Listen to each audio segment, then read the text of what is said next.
Hello, everybody, and welcome back to another edition of Abominations in Technicolor, the podcast where we review the overlooked, underrated, and critically panned films of the past in a new light. A little bit later on this episode, we're going to be reviewing Tenacious D in the Pick of Destiny. Really looking forward to that one. But up top at the show here, I want to remind all of you guys to check out our Discord server, a nice little community we're building where we can discuss movies, TV, all that sorts of stuff in a nice little place. So check it out. I'll have a link down below. But not only that, joining me as always is Adam. How's it going, Adam? Oh, it's going good. It's going good. I'm excited for another week. We've got a tasty one on the agenda today. So one of my all-time favorite music groups, if you can even define them with words. So I'm excited about this one for sure. Yeah. It's been a while since I've watched it. One of the true gems from the mid-2000s is definitely Tenacious D in the Pick of Destiny. For sure. So let's not put any more at the top of this show. Let's just sort of get right into it. So this is our review of Tenacious D in the Pick of Destiny. Prepare yourselves for the motion picture experience of the century. Two righteous dudes on an epic quest to become the greatest rock and roll band of all time. But first they must find the Pick of Destiny! This pick is our ticket to genius. We're never gonna find this thing. Follow me. We are the Shadows. From New Line Cinema comes the most important film Sasquatch in the history of films. We are Tenacious D, the greatest band on earth.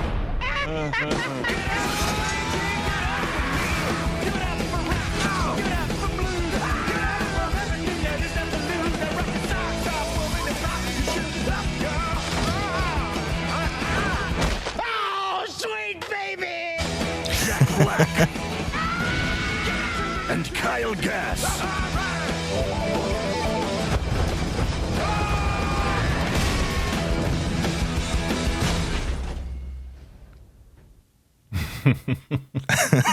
Tenacious D in the Pick of Destiny. Give me a power slide. Full throttle. How'd that feel? Really good. How did it look? Amazingly bad. And we're going to talk about whether this was amazingly bad or not. Right. Oh, man. Yeah, Tenacious D in the Pick of Destiny. This is 2006. Yeah. And, have we covered 06 yet? I don't know if we have or not. But I don't think so. But this year, or in 2006, that year, they did 8.3 million domestically and 13.9 worldwide. One of the lowest ones that we've covered on the podcast before. Yeah. Budget, 20 million. They lost. Oh, yeah. It's not good. It was the 160th highest grossing film of 2006. Wow. One of those statistics where, when it's in like the top 10, it's fun to put it on there. Like it's impressive. Like Indiana Jones was the Kingdom of the Crystal Skull was the third highest grossing film of that year, and not of 2006, but the I wanted to see that 100. I just wanted to say 160th. Like it was funny. Other notable releases, though, of 2006, Pirates of the Caribbean, Dead Man's Chest, Night at the Museum, Cars, X-Men, The Last Stand, The Da Vinci Code, and Superman Returns. So apparently 2006 was like a total shit year for movies. Well, in my opinion. I did look up what came out the weekend that the Pick of Destiny came out, and it was Casino Royale. Okay, that's decent. And Happy Feet. I think this came out like Thanksgiving weekend. Happy Feet, I think, was the next one on the list, down the list from Superman Returns, actually. It's like Happy Feet and then Ice Age maybe Ice Age 2, if I recall. And The Departed came out that year too. Oh, that's But right. as far as the top grossing box office movies go, like, I'm not getting excited about any of those really. Cars, I think, made a pretty good, big splash when that came out. It was all the rage, but Right. Back to Tenacious D in the Pick of Destiny. Rotten Tomatoes has a tomato meter of 53%, which is a rotten, a rotten logo by it. Audience score though is 67. So much like some of our previous reviews, we've got a higher audience score. Yeah. And I'd say we're in favor of it. We're in that greater than 50%.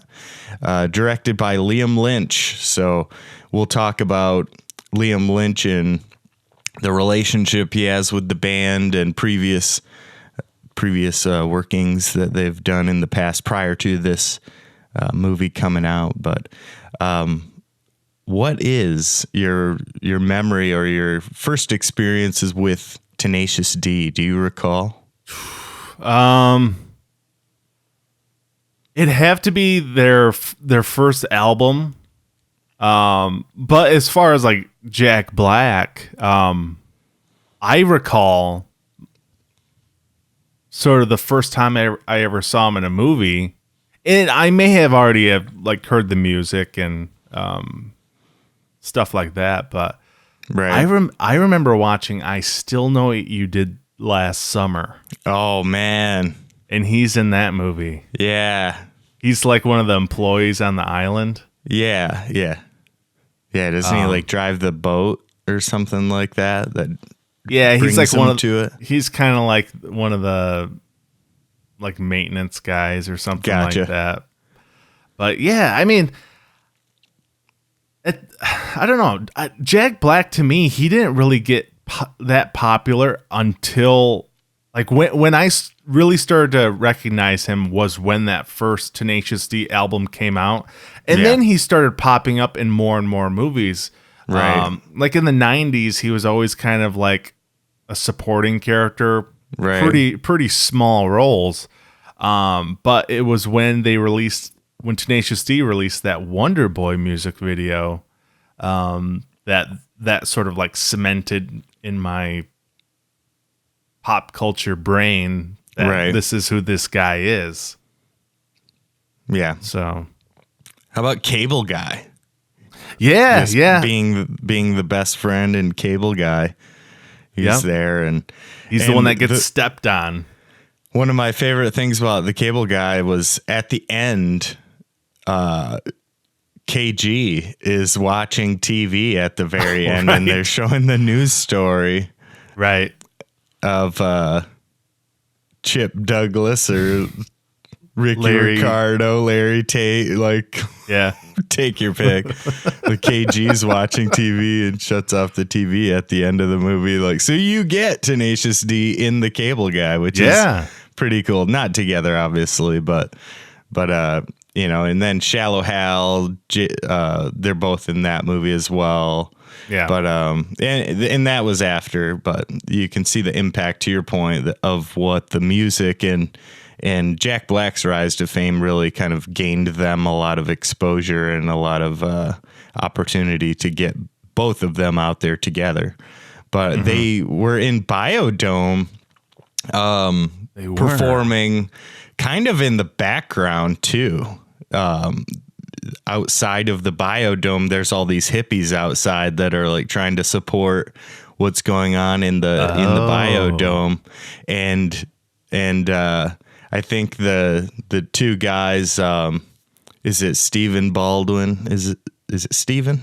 I think it's Stephen Baldwin and Pauly Shore are inside, and their girlfriends are outside sitting on blankets, and meanwhile Tenacious D is like performing in the grassy area or whatever outside, and that I don't remember. I remember totally overlooking that, and then after finding and being a fan of Tenacious D, like finding out that they were there and going back and watching it, and like, oh, that's so cool. How'd I miss that? but Right. Yeah. you got to be, you miss stuff like that if you don't know. But by the way, Biodome has a 4% Rotten Tomatoes score. Wow. I just wanted to to plug that in there. That was the movie that like killed Pauly Shore's career, I think. That's like pretty terrible. After that, like he wasn't really in much.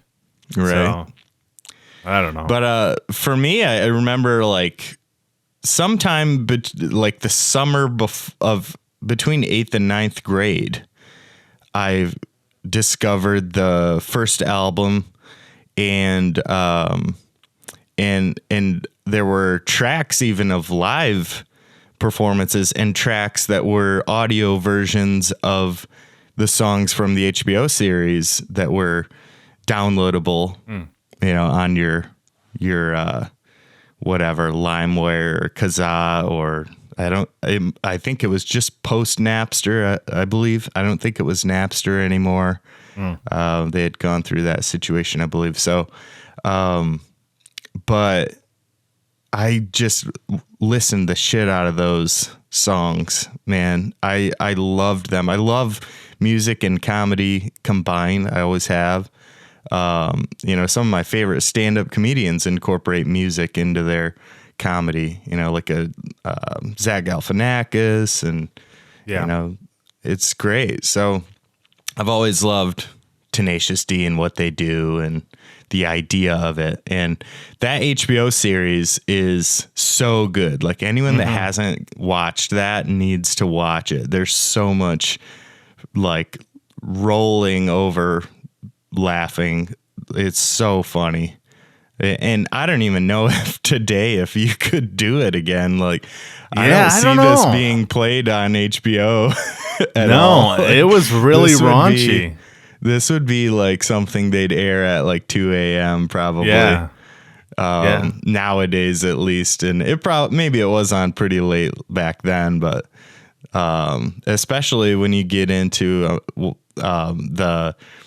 I have the DVD of the complete Masterworks, right, and it's got the music of the first album on one disc, and it's got the DVD of the show and all the bonus features. And there's a lot of good shorts on the bonus features, and that stuff gets really raunchy.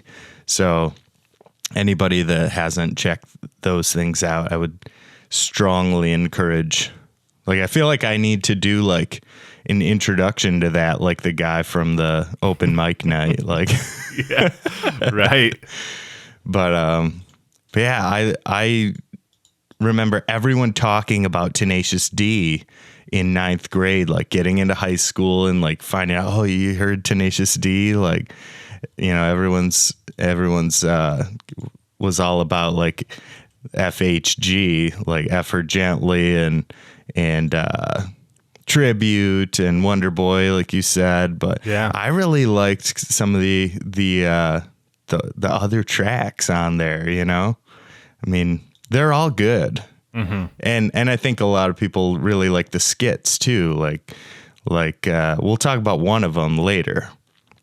Yeah. But like the drive-through, or you ate my schnitzel, like karate. Was it Karate Schnitzel? Like there's so many great ones on there. But yeah. But let's get back to kind of the pick of destiny. Do you want to give us a rundown of what this movie is even about? Yeah, so basically I sort of view this movie, it's almost like an origin story of the band in a way. Yeah. So, the movie starts out in, what is it, Kickapoo, Missouri, right? With with young JB, and he sort of ends up leaving his house, and Meatloaf is his dad. Yeah, they say a long ass fucking time ago. Right. In a town called Kickapoo. Right. Yeah. So yeah, it's basically about how these two guys come together and form this friendship, and it sort of leads them on this quest to find the pick of destiny, which is this like ancient sort of artifact which was created off of Satan's broken tooth, which should give them power to write a masterful song so they can win a contest to pay their rent. So that's pretty much the basis of this movie. Yeah, so it's basically them just forming their friendship the first half, and then the second half of this movie is really them just going out to the Rock and Roll History Museum and trying to steal the pick of destiny so they can pay the rent.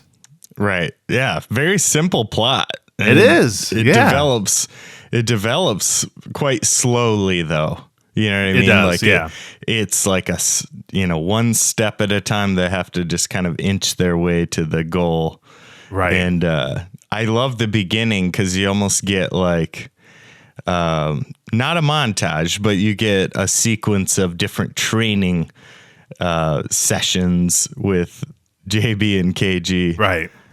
And I guess like I love the way that I almost feel like these guys maybe wrote a bunch of songs. Like, I don't know if they wrote the songs and they probably cater the songs to the stage of the journey that they're in. But yeah, some of them are just kind of like I love the way that you can listen to the album in audio form and like re-experience the movie.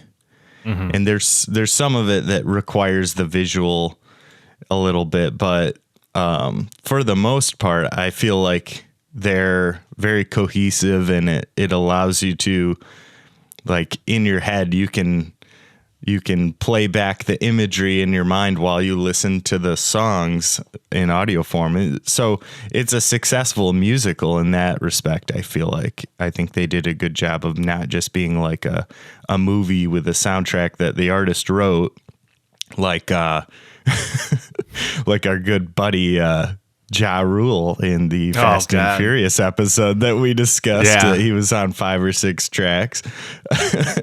But this one is you could classify it as a true like musical. You could. The music is driving the narrative of the film. Yeah. So yeah, you could call it a musical. And I have a copy of the album here on vinyl, which you ever so generously gifted to me. I did. Just to give you guys a rundown of this, sort of a recap of the tracks and how they incorporate into the story. You've got Kickapoo, like you mentioned, that kicks off the movie, no pun intended. Classico, which is our song at the beach where Kyle just wows JB. Baby, which is a nice one. Destiny, which I think is just a transitional thing that they play maybe during the opening sequence or something, or at one of the title. Like one of the, not the title card, but the chapters? Transitional ones, like they must pay the rent. Oh, right. Yeah. Something like that. History of Tenacious D, The Government Totally Sucks, which did not make the movie. No. At least, but it's on the soundtrack. Master Exploder, The Divide, Papa Gnu, He's My Sassafras.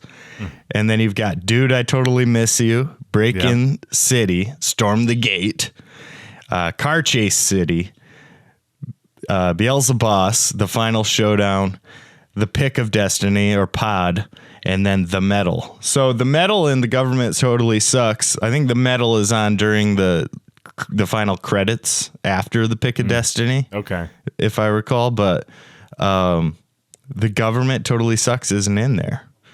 It doesn't pertain to the story. I feel like it's just kind of like thrown in there. It's like almost like you could put it on like a limited edition bonus track or something. But I love at least the first half of the movie. I think you kind of have it in 2 parts. You've got them coming together in the origin story and the training and everything, and then I feel like all the stuff with the pick and the Rock and Roll History Museum is all kind of like the second act almost. Yeah. So I don't know if I'd even call it 3 acts. You kind of have the breakup of the band and coming back together in the middle. That maybe could be your second act, I guess, if you want. But Right. Yeah. but I love the way you can re-listen to the album and relive the movie. It's great. Yeah. It doesn't happen often where you can listen to an album from a movie or a musical. I mean, it all depends, I guess, on how good the musical is. But like, I can almost just listen to this album and not even sort of acknowledge the visual aspect of it. You know, like the thinking about the scenes. It's just, I can enjoy these songs because they're great songs. It's not like they have to be tied to this movie in a way. I don't know. It just, the music complements the movie so well, but the music, it still stands alone or stands on its own. Yeah, like they could have just true. released this as an album and it would have still have been great. But being that, you know, these songs were featured in the movie, it makes it just that much better. But yeah, I don't know if doesn't the complete Masterworks have, it has a lot more skits, right? Or like sketch comedy in it. Yeah. They're at least the bonus, they're shorts. They're like short films or shorts. Yeah. So, I think there's 4. I think there might be 4 of them. And then I don't know how many episodes there were. I think there's like 6 episodes of the series, maybe something like that. But, I can't imagine listening to Classico. Like I can't listen to it without imagining Lee in the background, like walking up like with a pizza box, like amazed, you know? Yeah. I love that, man. Yeah. It's great. I love it. But you did mention sort of the whole training aspect, or like there's a bunch of like training scenes throughout this movie. So, I mean, to kind of set up this clip that we have here, throughout the beginning of the movie, Jack is sort of not obsessed, but he's kind of, after watching Kyle on the Venice boardwalk or whatever, you know, he becomes infatuated with, you know, his playing ability, and he wants to form a band, and Jables thinks they'd be a great like duo. And there's this whole thing with Kyle where he's not leading or letting Jack sort of know who he actually is. He's this, I guess, failed musician living in a shithole apartment, and his mom's paying his rent. Yeah. So while all that's the guys from Sabbath. Yeah. So while all that's going on, he's sort of making Jack do all these training things. I don't really know why. Maybe it just makes him feel better about himself. Right. So a lot of the trainings, like kind of like Mr. Miyagi, they make him do stuff that like cleans the apartment. Like, I am cleaning the apartment to get into the Kyle Gas project. Yeah. So there's that to set up this clip. So this is regarding the cock push-up. So let's check it out. Classic. Whoa, check out that super fox. You think you can handle a woman like that? I think so. Well, you better know so. Because there's going to be 10 times hotter ones backstage at the Kyle Gas Project. Really? Sex is a crucial component to the Kyle Gas Project. Now drop and give me 1 cock push-up. What's The a cock Kyle push-up? Gas Project. A cock push-up, my friend, is where you lay on your stomach and lift yourself off the ground with nothing but your boner. No problem. The cock is a muscle. You gotta learn how to flex it. From now on, I want you to do 1 cock push-up a day, every day. It hurts my cock. Keep at it. You never know when you need to fuck your way out of a tight situation. Oh my God. One's all you need. That's true, yeah.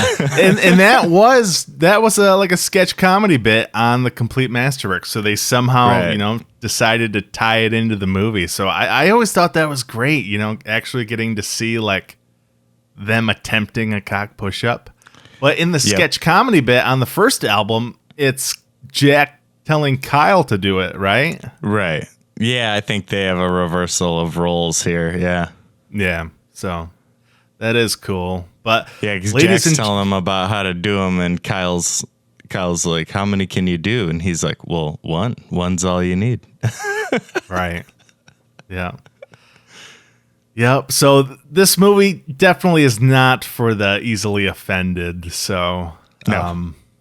It is about as raunchy as you can get in a good way. I think, it's not, I don't know.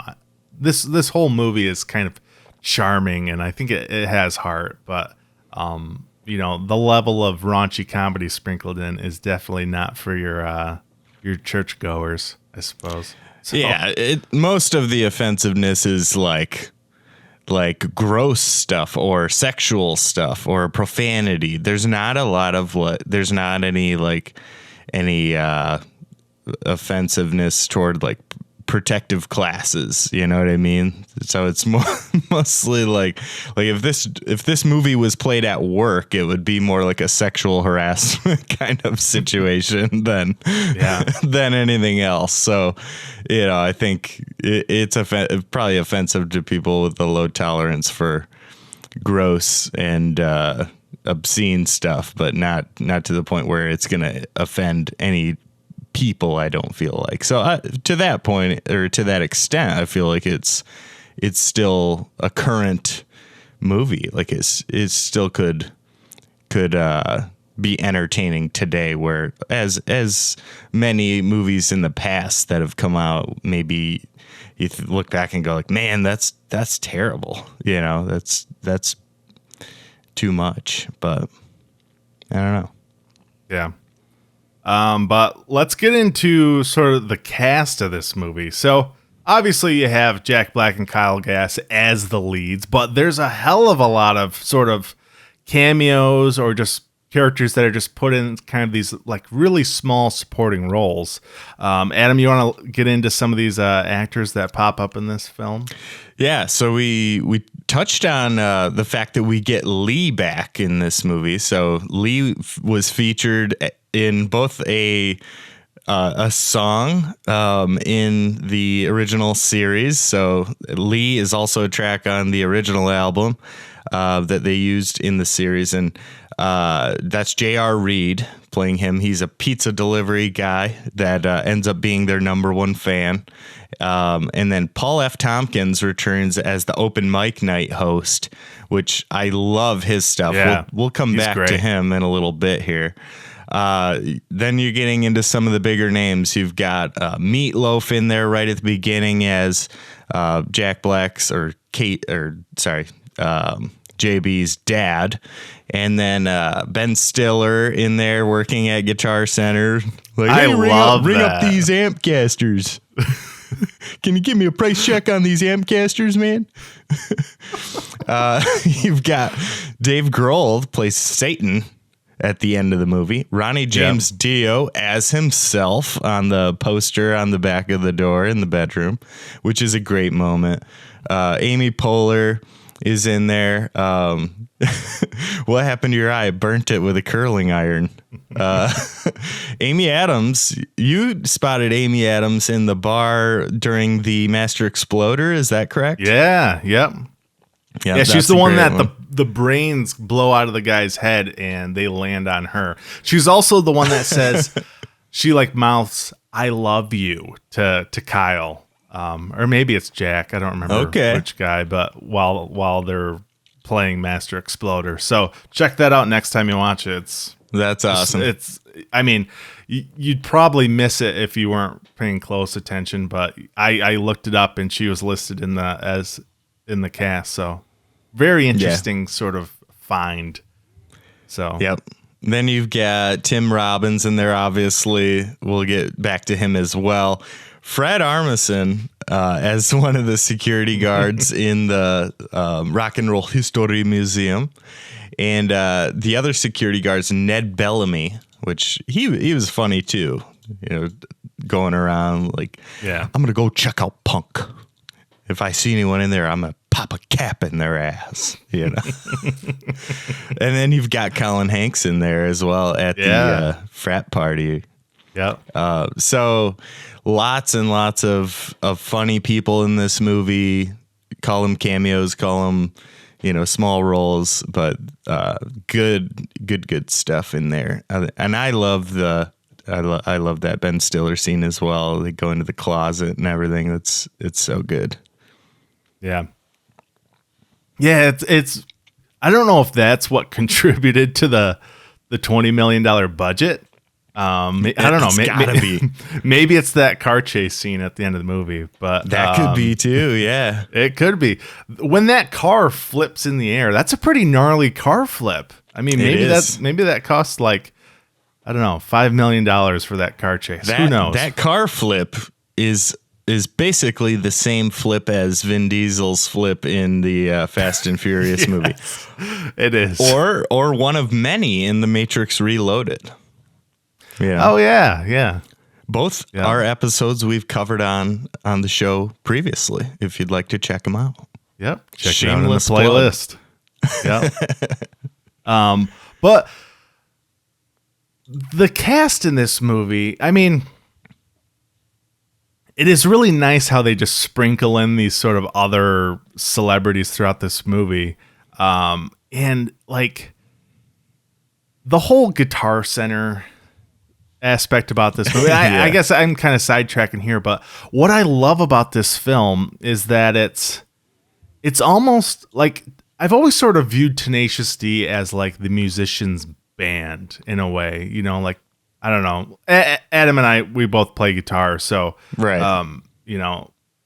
having a band that sort of, I don't know, you have bands like Dream Theater and there's other bands out there that, and I don't really listen to Dream Theater. I'm just using them as an example, but they're like really popular amongst like guitar players or drummers. They're like the musician's band. Like Rush is that for a lot of people regarding like progressive rock. And I sort of view Tenacious D about that, and them sort of like featuring a scene with Ben Stiller playing this like Guitar Center sales guy. Like, I just find that to be like they're servicing like, or I guess they're putting this in for the fans, like that know guitars and all that sort of stuff. I just think that's really cool, and it just makes, I don't know, like they could have done a scene somewhere else easily, but they decided to go to Guitar Center, and Ben Stiller sort of explaining this like mythological story. And I don't know, I just find that really awesome that they were able to like incorporate that. And as a musician, I like really appreciate that, and I find that like really cool, I guess. Yeah, I think it's cool just that he asks him about it, and he's like, who told you about this? Did Pepperdillo tell you about this? Or something like that. And it's like amongst this community of musicians, there's this like dark secret, of the ages. And I thought that was pretty funny. Like that somehow this slipped through where this legend, this myth is out there. Yeah. But yeah, it's pretty cool. Well, and I was gonna say, it's funny how you get a reveal with Ben Stiller. Like, he's turned around and you got this guy with like big hair and everything, and he turns around and it's like, oh my God, it's Ben Stiller. Yeah. It's great. Yeah. But I just want to add that like musicians, I guess early on, like musicians, and this goes for a lot of like hobbies and things that people want to get better at. So, it could be like playing basketball or, any type of like skill. People early on, when they're learning something new, they want something that's going to get them better quicker. And that's really what this movie sort of how I view it is these guys are searching for like the holy grail in a way so that they can like, you know, just instantly get better. And that's not how like stuff in life works. And when it comes to like the end of the movie, it doesn't really matter. Right. So, I don't know. I just find that sort of relatable in a way, you know, like when I remember first learning how to play guitar, you're like, man, I need to learn like that technique, or I need like somebody to show me this one thing so I can just be like, I can just like do it all, you know, like, I don't know. I feel like people are always trying to find like the secret, like, yeah, I don't know. There's like people always think there's a secret to like just solve all the problems or like just get better instantly when it just takes practice and hard work, really. So for sure. I don't know. One last cast member that I found buried at the bottom of the list on IMDb is who played Sasquatch. Do you know who it is? I do. John C. Reilly. Now, when I watched the movie, gotta mention that one. I saw that before I recently rewatched the film, and I tried to like, I couldn't visualize like that's John C. Reilly behind that makeup and costume. Like the voice sounds right, but the face, I don't know. If it's just the prosthetics or the teeth or what, but I don't know. It didn't sell me that was actually John C. Reilly. You know? Yeah. He's like, oh, my little baby says. Yeah. I was going with the strawberry willow. I thought it was JR. I thought it was Lee. That's what I thought it was too. It just seemed like an easy way to like double cast someone and save millions of dollars. But oh man, love some John C. Reilly, man. That's who I thought it was, but I guess not. So I don't know. But after the break, we're going to be getting into some of the similarities to the HBO series and to the Pick of Destiny open mic contest. So stay tuned. We'll be right back. Hey Abominators, do you want to share your feedback, thoughts, and opinions, or just tell us what you're thinking? Well then send us a voice message. Voice messages are an easy way for you to send us audio that might be featured on an upcoming episode of Abominations in Technicolor. And with the latest feature from Anchor, the platform we use to make this very here podcast, it's quite easy. Just call and you have a minute to get the message in. Either use the direct link in the episode description or call in using the Anchor app. We can't wait to hear from you. And now on to the show. All right, so Adam, you have some similarities of the HBO series to the movie that you want to get into here. I just think it's great to recognize and if coming at it from where the background I had with Tenacious D when this movie came out and having seen the original HBO series, to see them kind of revisit the open mic night thing, like that's the whole basis of the beginning of almost every episode of the series is they show up to the open mic night, they play a song, and then they go out and they usually kind of get mixed feedback or terrible feedback from either the open mic night guy or the crowd or whatever it is, and they kind of figure out what they need to work on. Then the episode, the storyline unfolds, and then at the end of the episodes, it's usually some sort of resolution amongst more comedy. So to bring that back into the movie, I just loved it. I was like, oh my God, this is just like the series. And you've got Paul Tompkins in there, Paul F. Tompkins, as the open mic night host again, as we mentioned. And the greatest part, aside from the music, obviously, of the open mic night performances is his introductions to the band. And oftentimes it's like, the band asked me to read this. Yeah. But, we obviously know what they say in the movie. He I think the second one he does that's almost like a dream of JB's. He's like, I effing love this band. They are the best band, period. Ladies and gentlemen, Tenacious D. And then they come out and play Master Exploder and blow everybody's brains out. But in the, and I think there's one at the beginning of the movie as well. I don't have that one, but that one I think was a more ridiculous one. And he seemed really apprehensive to read it. And in the series, I don't have all of them, I don't think, but I have a good number of them. So the first one I had was, warning, if you want your asses blown out, stay in the room. The next one is, Black Sabbath, Iron Maiden, and Molly Hatchet couldn't be here tonight, but they all had sex and are proud to announce the birth of their two-headed baby, Tenacious D. Then there's one, attention, if you're ovulating, move away from the stage, because just sitting near them could get you pregnant. Caution, God. The Surgeon General of Rock warns that witnessing this band is equal to 29 orgasms. There's finally simply stick around if you don't mind some cream in your jeans. So these guys just, like we said, they have a taste for the obscene and disgusting and oftentimes overly sexual comedy. So it's either going to work for you or it's not, I'd say. Right. Yeah.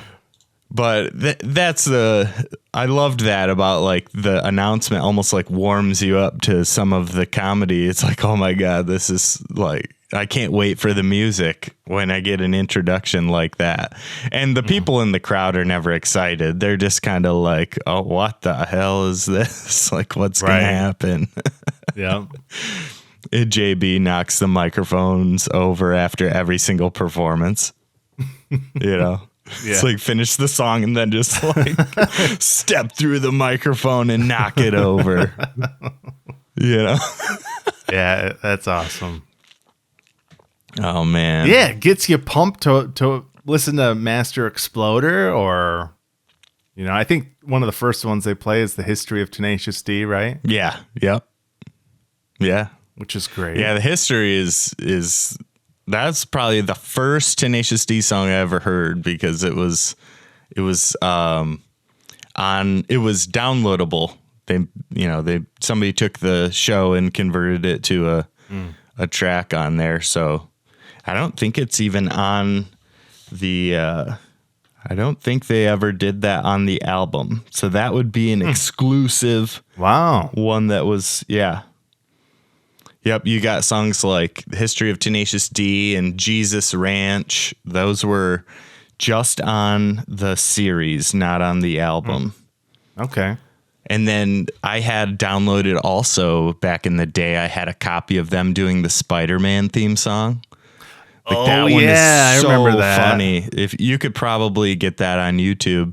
It maybe even has the video to it too, but I always had the audio version of Tenacious D playing Spider-Man, and they would have a guy in a Spider-Man outfit come out on stage with them, and they're making fun of his shoes and blah, blah, blah. And then they'd have Sasquatch come out at the same time, Sasquatch versus Spider-Man.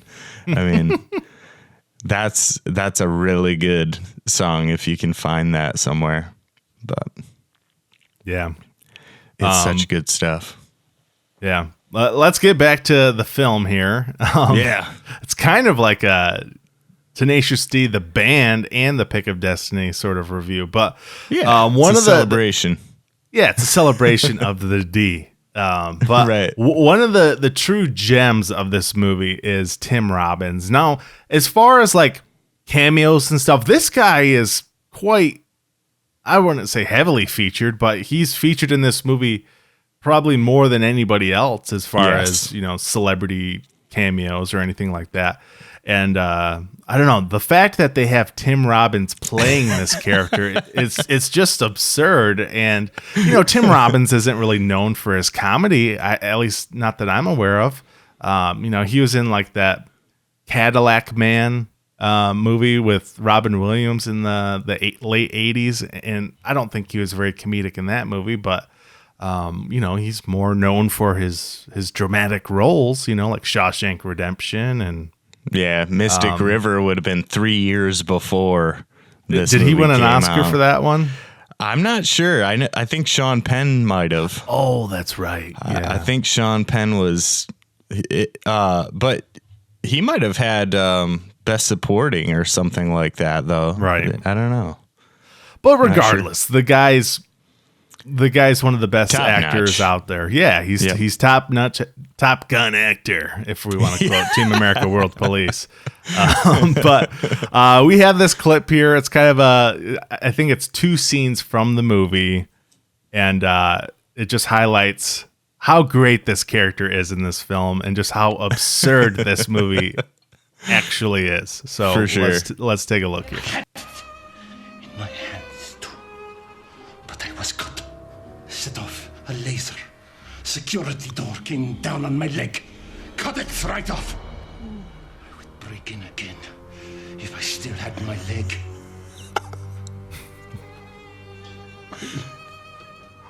Oh man, I miss that sweet ass leg of mine. Why are you telling me this? Come over Oh here. my gosh. I'm going to fucking stab you. What? No, we're not coming over there. Fine. Stay where you are then.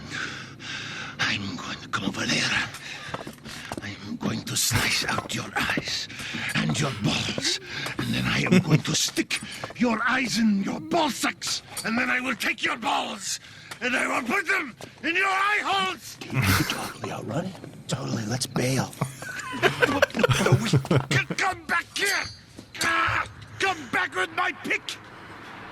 It belongs to me. Free. Catch me if you can.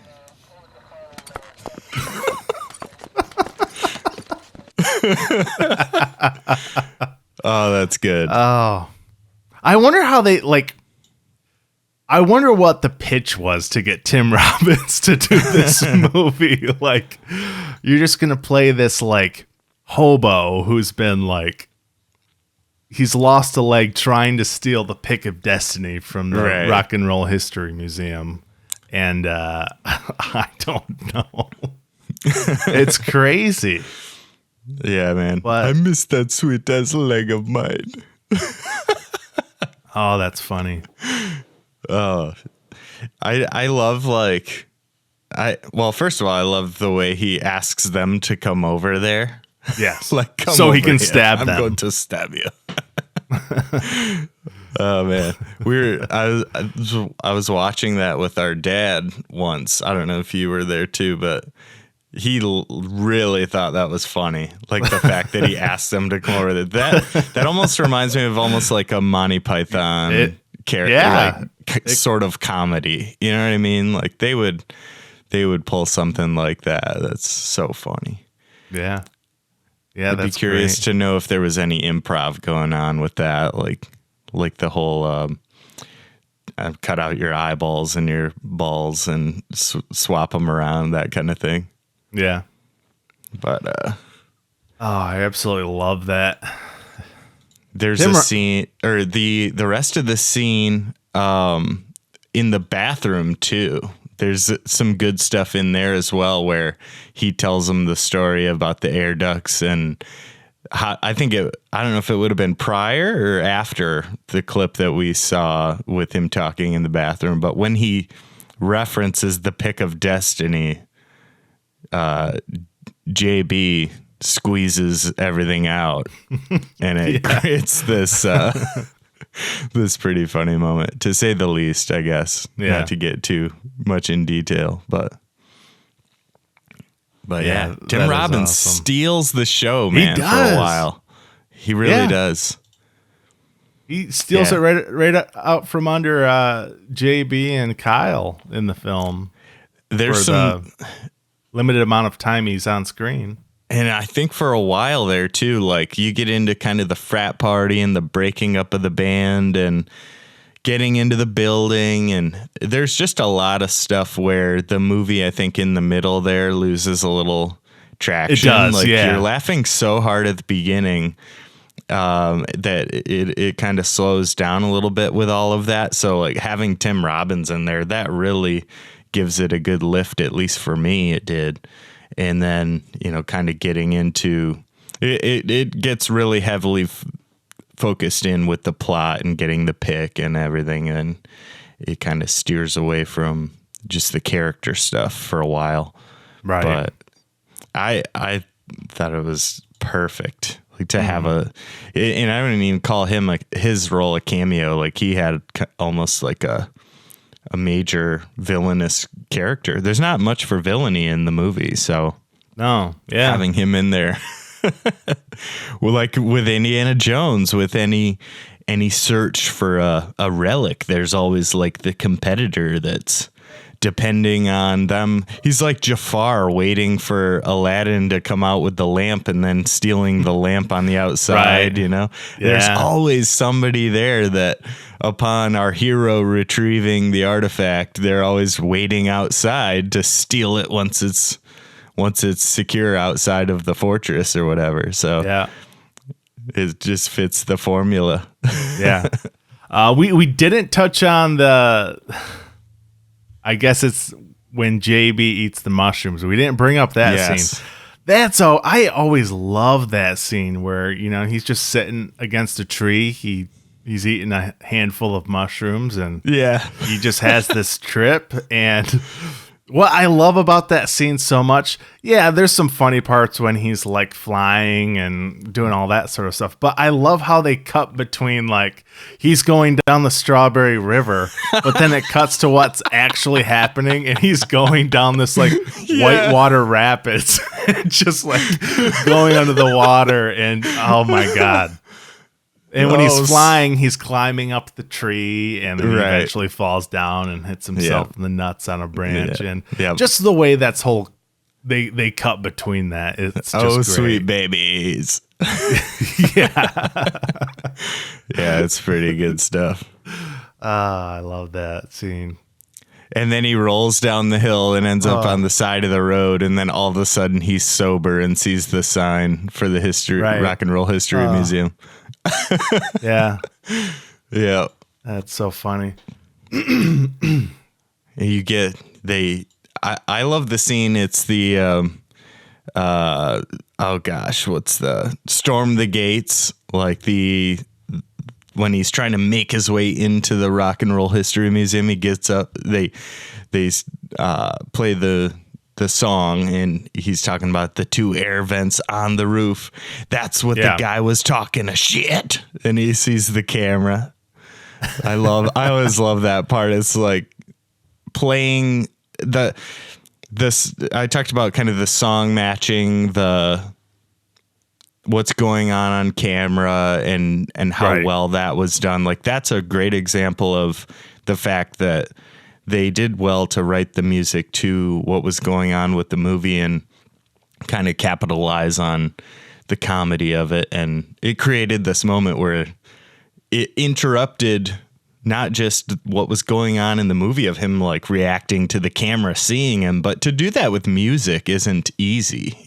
That's something film composers do really well by like creating emotion or creating suspense or scaring someone. But in this case, to do that with like a rock song that's tough. So you have to give these guys credit for like doing very well. Like the only other people I would say have done well with that have been like the way like Trey Parker and Matt Stone do such a great job with the music in South Park and their projects that they've done, Team America so I don't know. I think that's some good credit due for Tenacious D and they wrote this movie too. Like it was JB and Kyle and Liam Lynch that wrote this movie. So Jack Black, if you watch some of his YouTube stuff, he makes it known that he wrote a film, like that he wrote. He's very proud that he wrote this movie. So I don't know. I love that stuff. That's one of my favorite songs of the movie too, just because it does like kind of, it jams for one. And it's got a lot of that like comedy in it, where it's not just comedy because of the lyrics, but it's comedy, like plot driven stuff as well. Yeah. At least in Storm the Gates. Yeah. I mean, this is really a underrated comedy. I mean, Yeah. you don't hear a lot of people talking about it. Sure, they mentioned like when you ask people about, great comedies, they'll mention, like Dumb and Dumber or Spaceballs from the 80s or, Right. More recent, people will bring up like Superbad, which, yeah, that movie's fine. Yeah. But I really think The Pick of Destiny is an underrated comedy. And I don't know. Maybe just not that many people have seen it. And not only is it a good comedy, but it's a comedy that has like heart. Like they really do a great job with the relationship between JB and Kyle in this movie. They go from, being sort of at odds and Kyle leading JB to think he's someone who he's not really, and they sort of go on this adventure. And I really think this movie, it's really quite charming. And I think that, sort of adds to the rewatchability with it. Not only that it's absolutely ridiculously hilarious, but I don't know, it has that sort of aspect about it too. So that's why I think I dig it so much.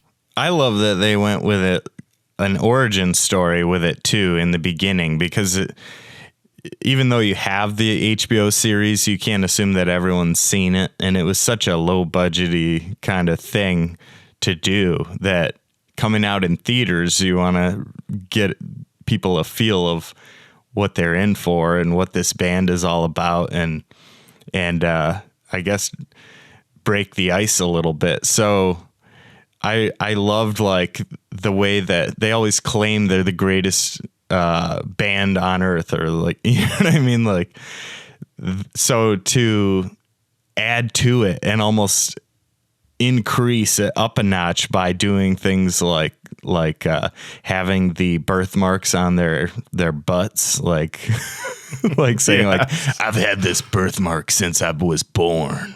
To knock. I never knew what it meant, but now I know. It's the name of our fucking band. Yeah. I have an ass mark too. Then Lee's like, you guys, look. Oh, it's so good, man. It's so good. And it adds to the epic origin of the band, and like just them kind of coming together and giving that a little bit more story and comedy involved with it. That's what I love about it. And like I said at the top of the show, like re-listening to these songs, even their original songs, and then having the imagery, because some of them they brought back for the movie. And I don't know. I love this movie. I would agree it's underrated. It just is a wild ride, and it has those moments where it slows down, but then it'll pick up right afterwards. Like, for example, a scene where he sings Baby, or I'm Just a Baby, on the boardwalk, and he's sleeping on a park bench, and it's this beautiful instrumental and singing. Like, I don't think you can say that they're not super talented musicians. Right, yeah. Like, it's clear. And some of the songs, like, it's just beautiful stuff. And then all of a sudden 4 guys roll up on the Venice boardwalk in Clockwork Orange fashion. You know, like, oh, he's a wee baby. Right.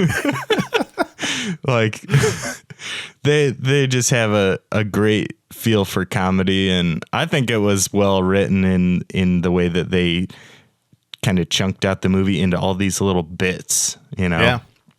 And it delivers. It has a nice punchy delivery that's got you laughing and, you know, to tears, or to, you know, I was laughed so hard I had a headache, man. It's funny. Yeah, it's a ride, man. It's a ride. Yeah, so. Very quotable, too. I mean. Oh, yeah. Extremely quotable.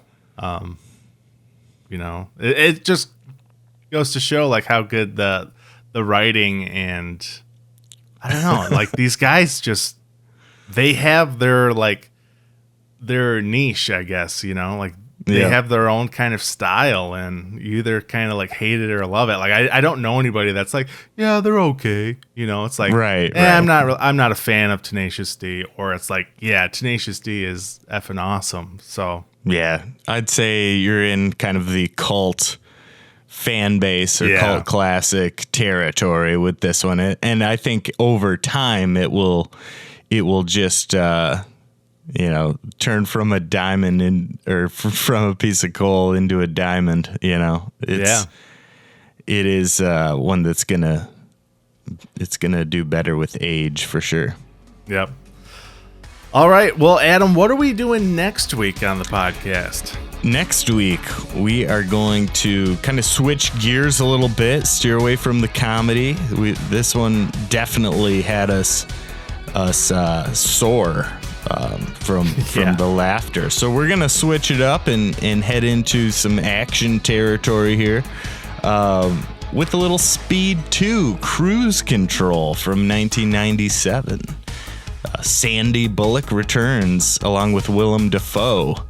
Should be a good time. Yeah. Yeah, really looking forward to that one. And guys, make sure to let us know your thoughts regarding Tenacious D and the Pick of Destiny down below in the comment section. Otherwise, you can send us a voice message on Anchor. There'll be a link down below. So for Adam and myself, we'll see you next week.